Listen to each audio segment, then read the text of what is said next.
Well, yung ginagawa ko lang po ay naglagay ako ng mga runner. Ito. Yan. May mga runner kasi ang tinatawag na pwede siyang itanim.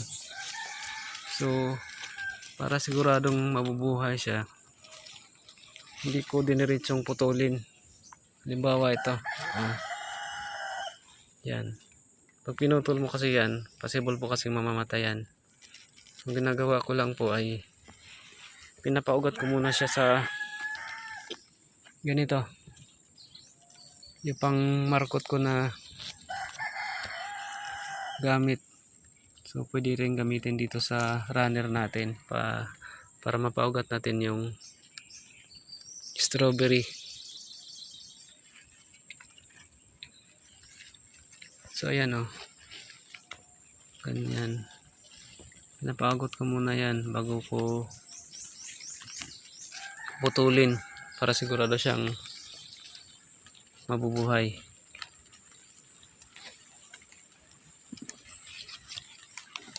Marami na tayo ditong napaugat na. Marami na rin ugat to. Yan. So pwede na natin itong putulin pantanim. At sigurado nang mabubuhayan.